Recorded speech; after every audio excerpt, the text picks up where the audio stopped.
andai kita mengamati lagi begitu ya lebih dalam masalah pencucian uang ini secara hukum, kalau kita melihat apabila saat ini kan banyak begitu ya influencer-influencer yang juga bisa saja terlibat dari dana atau dibayarkan fee-nya dari dana pencucian uang. Apakah memang apabila ditemukan atau dibongkar dana untuk membayarkan fee dari influencer tersebut dari hasil pencucian uang, influencer juga harus mengembalikan dananya? Atau dari sisi hukum seperti apa Pak Andre? Ya, jadi pengembalian uang itu belakangan ya. Jadi sebenarnya tindak pidana ini tidak bisa dihapuskan dengan mengembalikan uang. Dan kalau misalnya tadi disebutkan dan bisa dibuktikan bahwa influencer ini tahu bahwa yang dilakukan tersebut termasuk dalam tindak pidana pencucian uang, maka berlaku ketentuan dari Undang-Undang TPPU ini, di mana bisa dikenakan hukuman penjara dan juga denda. Jadi kalau soal pengembalian uang sebenarnya itu tidak menghapuskan pidana dan denda yang ada. Jadi bisa tetap dikejar.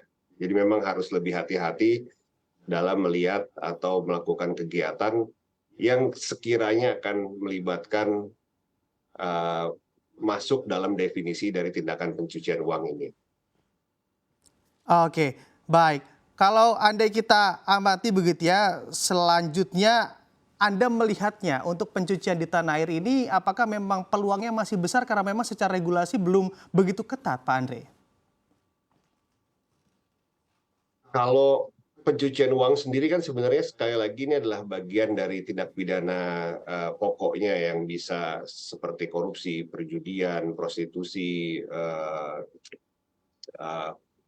beberapa ada 26 list dari tindakan yang ada di undang-undang dari tindak pidana pencucian uang ini. Kalau disebutkan tadi Mas Bram bilang bahwa kita belum, sebenarnya perangkat kita sudah lengkap gitu ya. Mulai dari peraturannya, ada juga komite TPPU-nya sudah ada, dan pelaksanaan juga sudah banyak dilakukan. Seharusnya yang dikembangkan sekarang ada awareness atau sosialisasi ke lebih banyak pihak, ke masyarakat. Karena kalau dari segi institusi seperti perbankan, jasa keuangan non-bank, itu sudah ada peraturannya di POJK 8 di tahun 2023 yang mengatur bagaimana institusi-institusi sektor jasa keuangan ini harus melakukan kegiatan untuk melakukan pencegahan dari terjadinya TPPU ini. Oke, Jadi baik. Jadi secara peraturan sih sudah cukup. oke, peraturan sudah cukup, tapi harus memang ditumbuhkan rasa awareness juga begitu ya bagi elemen masyarakat untuk menghadapi hal ini. Andai kita juga membuka begitu ya Pak Andre terkait pertanyaan-pertanyaan yang masuk dalam medsos CNBC Indonesia. Ada pertanyaan dari @riset kecil-kecilan Pak Andre, di mana bertanya indikator apa yang menjadi gejala awal terjadinya tindak pidana pencucian uang. Ya, jadi yang pasti dari profil, Pak. Jadi Pak Bram, kita harus lihat profil dari orang yang melakukan kegiatan, terutama ini kalau masuk ke sektor jasa keuangan ya. Kalau di non sektor jasa keuangan seperti misalnya orang beli rumah, bisa dilihat dulu dari penghasilannya ini logis tidak dia mempunyai kemampuan untuk bisa beli rumah seharga misalnya 20 miliar padahal pendapatannya hanya 50 juta. Jadi memang semua sektor termasuk dalam hal ini misalnya contohnya notaris juga harus melihat apakah transaksi ini termasuk dalam kategori mencurigakan yang tidak sesuai dengan profil dari pihak yang melakukan transaksi. Oke, baik. Ini juga relate dengan pertanyaan kedua, Pak Andre, di mana pertanyaannya dari @arvin22xx yang bertanya, jika mendapat transfer dari rekening tidak dikenal, apa yang harus dilakukan? Silakan, Pak Andre.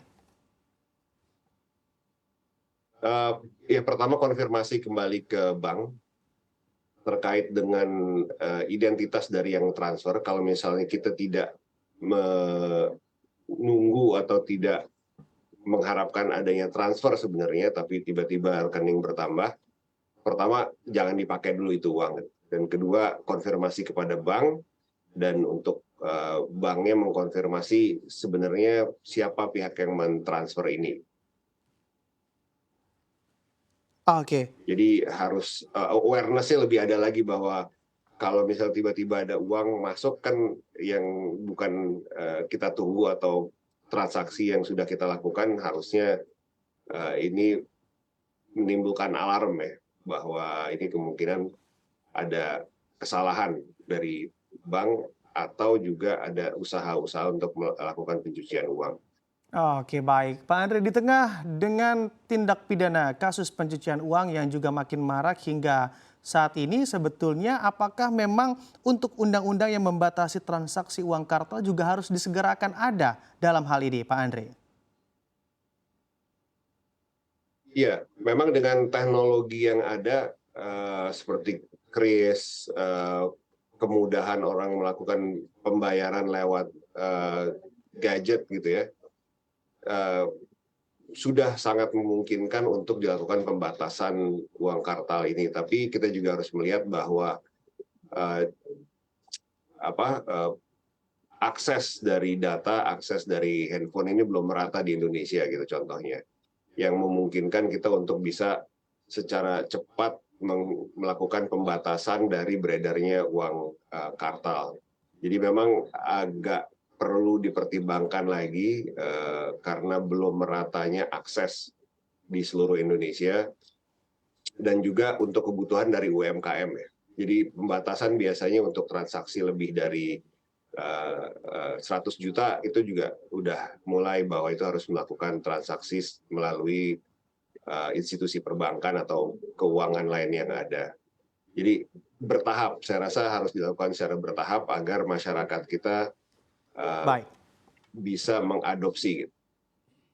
Oke, baik, secara bertahap begitu ya, dan juga ini betul sekali Anda katakan untuk menjaga awareness ataupun meningkatkan awareness terhadap hal-hal yang janggal atau di luar kebiasaan dalam bertransaksi atau di sistem perbankan. Terima kasih Andre Rahadian Partners, Hanafiah Ponggawa and Partners, Denton HPRP telah berdiskusi bersama kami di siang hari ini dalam Legal Money CNBC Indonesia. Sukses dan sehat selalu pastinya untuk Anda.